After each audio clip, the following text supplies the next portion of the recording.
नमस्कार दोस्तों, सुधांशु त्रिवेदी जी के बारे में तो आप लोग जानते ही होंगे। कोई भी हो, चाहे पक्ष हो या विपक्ष हो, हर कोई इनको सुनना चाहता है और इनके तर्क के बारे में तो आप लोग पूछिए ही मत। वंदे मातरम को लेकर 5 मौलानाओं के सवाल को कैसे सुधांशु जी एक साथ निपटने लगे, आप लोग खुद ही देख लीजिए। भाई साहब, जहां वंदे मातरम वाले हैं वही दुनिया में इकलौते ऐसा मुस्लिम आबादी है जहां मस्जिदों में धमाके नहीं होते।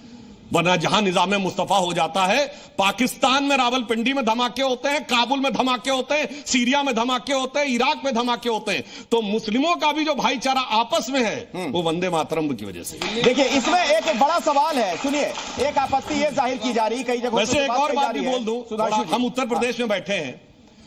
बचपन में जो लोग हमारी उम्र से थोड़े बड़े होंगे, लखनऊ में हिंदू मुस्लिम दंगे कभी नहीं होते थे, शिया सुन्नी दंगे होते थे। क्योंकि शिया सुन्नी एक दूसरे को, सुन्नियों ने शियाओं का मदे साहबा का जुलूस निकलवाना बंद कर दिया था। 1980 में बंद कर दिया गया था। साहब, इतने दंगे होंगे तो नहीं निकल सकता। आखिर में 20 साल के बाद जब भारतीय जनता पार्टी की सरकार आई, कल्याण सिंह जी चीफ मिनिस्टर थे, तब मदे साहबा का जुलूस निकलना शुरू हुआ। यानी जब वंदे मातरम बोलने वाले आए, तब शिया और सुन्नी में भी सामंजस्य हुआ। और आज तक वंदे मातरम में दरअसल कुछ छंद ऐसे हैं जिसको लेकर आपत्ति जाहिर की जा रही है, जिसमें देवी की स्तुति की जाती है। तो क्यों आखिर मुसलमानों को इसके लिए बाध्य किया जा रहा है? हाजी खान जी, हाँ, क्या कहना चाह रहे हैं? वंदे मातरम का हमारे देश में कोई मुसलमान मरूद नहीं कर रहा, लेकिन हमारा मजहबी तरीका जो है, हम एक अल्लाह पर ईमान रखते हैं। हम ना तो प्रॉफिट मोहम्मद सल्लल्लाहु अलैहि वसल्लम के सामने झुकते, ना बैतुल्लाह के सामने झुकते। हम एक अल्लाह की पूजा करने वाले हैं। हम ला इलाहा इल्लल्लाह के मानने वाले हैं। हमारे देश के हिंदू भाई जो है मुख्तलिफ भगवानों के साथ अपनी पूजा पाठ करते हैं, तो उनके यहाँ वंदे मातरम का एतराज नहीं। जो आनंद मठ जो एक सीरियल था, उसके ब्याह पर वंदे मातरम लिखा गया। उसमें माता को यह कहा जा रहा है कि मैं तेरे को तेरी वंदना करता हूं, तेरी पूजा करता हूं, तेरे लिए। इस्लाम में अल्लाह के अलावा हम किसी की पूजा नहीं। वंदे मातरम 30 साल हमने पढ़ा वंदे मातरम राष्ट्रीय गान। और 1937 में जब पहली बार वंदे मातरम को जो मान्यता मिली, उसमें उसकी पहली पंक्तियों को वंदे मातरम को मिली, वाकई राष्ट्रीय गान को मिली।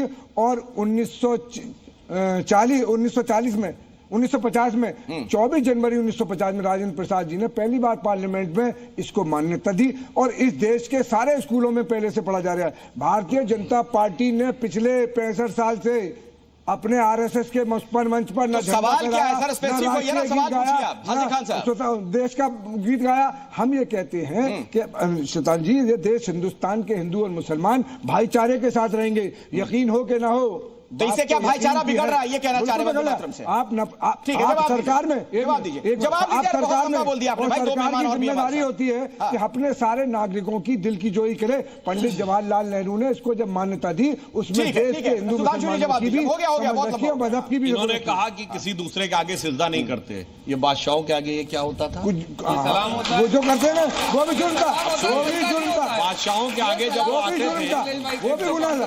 ये सलाम होता है, सजदा नहीं होता। बादशाहों के आगे जब बोला जाता था बा अदब बा मुलाहिजा होशियार, तो क्या कहा जाता था? सजदे में निगाह रहे, तमाम होश खिरत पेश बादशाह रहे। गजब है साहब, ये बादशाह के आगे इस्लाम की नहीं, आप गलत बयानी कर रहे हैं। वो बादशाह, अगर आज मोदी जी को लोग कोई सलाम कर रहे हैं तो वो उनकी जिम्मेदारी है।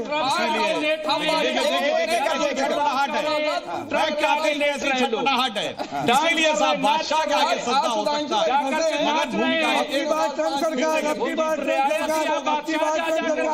सभी लोग मत बोलिए भाई, एक करके बोलिए ना।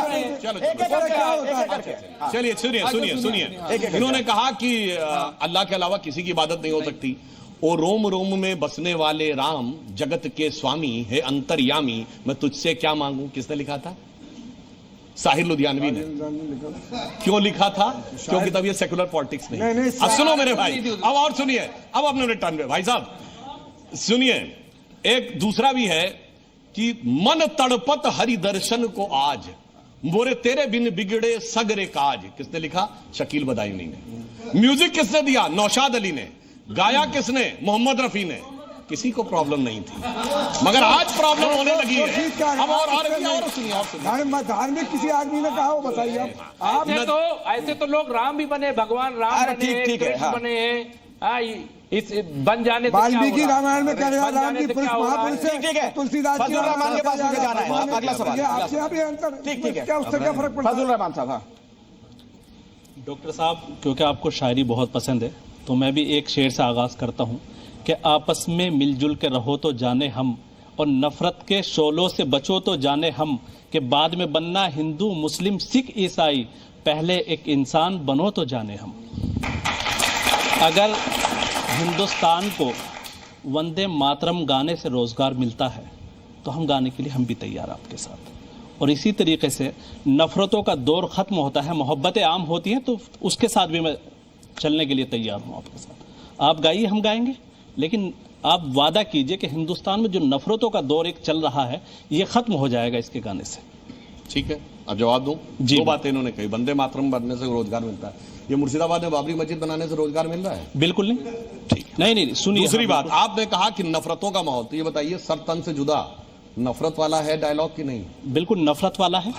ठीक है, सर तन से जुदा अभी आना शुरू हुआ, इससे पहले तो नहीं था। और सर तन से जुदा यही नहीं है, ऑल ओवर द वर्ल्ड है, ऑल ओवर द वर्ल्ड है। अब सुनिए, हमारी सरकार आने से बहुत पहले की बात कह रहा हूं, जब तो कोई मोदी जी की सरकार नहीं आई थी। ये केरल में फादर जोसेफ का हाथ क्यों काट दिया गया था? वो भी तो क्रिश्चियन थे, इसलिए कि कुछ बुरा लगा था कि साहब ऐसी बात कैसे बोल दी गई। क्लास में आके फादर जोसेफ का हाथ काट दिया गया। और फ्रांस में सैमुअल पार्टी का हाथ काट दिया गया। तो भाई, तो हमारी सरकार आने से पहले की बात। तो ये जो अखलाक का कत्ल कर देंगे हम, वहां उसको हाजी खान के बारे में हाजी खान साहब जवाब ले लीजिए, अपने टर्न में बोलिएगा, एक मिनट। हाँ, मैंने तो कहा हमारी सरकार आने से पहले, ये आपकी सरकार में अखलाक का, जुनेद का, एक मिनट हाजी खान जी, सरकार में हुआ है। हाजी खान जी आएंगे, मैं दोबारा आऊंगा, इनको भी बोलना है, वक्त साहब बचे हुए अभी। हाँ, इसीलिए मैं बात करना चाहता हूं, एकदम आप फैक्ट पे बात करें तो सारी बातें बिल्कुल स्पष्ट हो जाएंगी। इन्होंने कहा कि किसी मजहबी व्यक्ति ने नहीं बोला, तो बुल्ले शाह ने बोला है, आज होली खेलूंगी मैं रसिया कह बिस्मिल्लाह।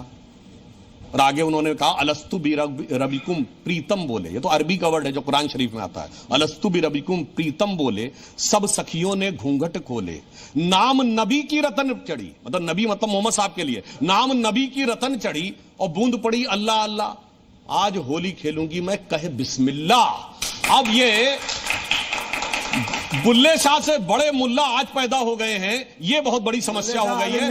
वो सेकुलर पैदा हो गए। फिरोज शाह आलिम नहीं थे, ठीक है, हाजी खान साहब हो गया, फिरोज बख्श साहब आदमी थे। आपकी बात की हम तायद कर सकते। मैं ये कह रहा हूँ, अल्लामा इकबाल ने कहा है रामचंद्र जी के बारे में, इससे क्या फर्क पड़ जाएगा? लेकिन हमारी आस्था के एतबार से हम एक अल्लाह के अलावा दूसरे के सामने नहीं झुकते। आपने जो कहा तो अल्लामा इकबाल ने जो इन्होंने कहा कि है राम के वजूद पे हिंदुस्तान को नाज, नजर समझते हैं उनको इमाम हिंद, कोई फर्क नहीं पड़ता। तो अल्लामा इकबाल ने एक दूसरी चीज भी बोली है। वो क्या बोला है भाई? अल्लाह अकबर को नाराए तकबीर कहते हैं ना, तो अल्लामा इकबाल ने कहा है ये क्या तमाशा हुआ इस्लाम की तकदीर के साथ, कत्ल शब्बीर हुए नाराए तकबीर के साथ। मोहम्मद साहब के नवासों को नाराए तकबीर कह के काटा गया था, वो हर हर महादेव जय श्री राम कह के नहीं काटा गया था। इसलिए आप और अल्लामा इकबाल से बड़े तो मेरे ख्याल से आप आलिम फाजिल होने का दावा नहीं कर सकते होंगे। इसलिए मैं कहना चाहता हूं भाई साहब, दुनिया को समझिए, हिंदुस्तान को समझिए, और मजहबी आइडेंटिटी और कल्चरल आइडेंटिटी को दोनों को अलग रखिए। मैं एक छोटी सी बात कहना चाहता हूं, जिनको ये लोग बहुत मानते, मुगल बादशाहों में सबसे जिसका सबसे अच्छा स्टेटस माना जाता है, वो कितना अच्छा बुरा वो एक अलग बात है, अकबर का माना जाता है। ठीक, और आपको पता है, आप में से कितनों ने आईने अकबरी का भी पन्ना भी पलट के देखा है? आईने अकबरी के फर्स्ट चैप्टर में 3/4 हिस्सा अकबर की जन्म कुंडली पे है, हॉरोस्कोप पे। और यह माना गया कि अकबर ग्रेट इसलिए है क्योंकि विशेष ग्रहों में पैदा हुआ था। विशुद्ध वैदिक एस्ट्रोलॉजी के अनुसार उसकी कुंडली का विश्लेषण किया गया है। मगर सुनिए, ये लेफ्ट वालों ने उसी आईने अकबरी में जो अकबर की ग्रेटनेस का आधार था उसको तो माना नहीं है, मगर अकबर को ग्रेट दूसरे एंगल पे दिखा दिया। इसलिए मैं कहना चाहता हूं कि जो आप बात कहने का प्रयास करें, कल्चर और रिलीजन दोनों को अलग रखिए। जैसे अभी इंडोनेशिया के राष्ट्रपति आए थे पिछले 2025 में 26 जनवरी को, प्रबोवो सुबियांतो। 26 जनवरी की रात को राष्ट्रपति के साथ उनका डिनर था। Anybody can go and check the video. उन्होंने कहा कि few weeks back I got my genetic sequencing done and I was told that I am having an Indian DNA। कौन कह रहा है? दुनिया के सबसे बड़े मुस्लिम देश का इंडोनेशिया। आप सुनिए, जो पहले इंडोनेशिया के राष्ट्रपति थे अहमद सुकर्नो, वो जो फर्स्ट नॉन अलाइन समिट में भारत में आए, एक तो नाम है अहमद सुकर्नो, महाभारत वाले कर्ण के आधार पे है। अब सुनिए, उनको जब रिटर्न गिफ्ट देते हैं ना, कोई ना कोई गिफ्ट देते हैं, जैसे मोदी जी डिफरेंट दिए, तो नेहरू जी ने भी गिफ्ट दिया, तो उन्होंने कहा हमें एक गिफ्ट और चाहिए। तो कहा क्या? कहा साहब 4 घड़े गंगा जल। तो पाकिस्तान के विदेश मंत्री ने कहा ये आप क्या मांग रहे हैं, मुस्लिम हो के गंगा जल? तो उन्होंने कहा by change of circumstances we change our way of worship but we can not change our forefathers. पूजा बदली है, पुरखे नहीं बदले हैं। अगर इतनी ही बात समझ लें तो कल्चर और मजहब का कोई कॉन्फ्लिक्ट खत्म। Bye bye, tata, good bye.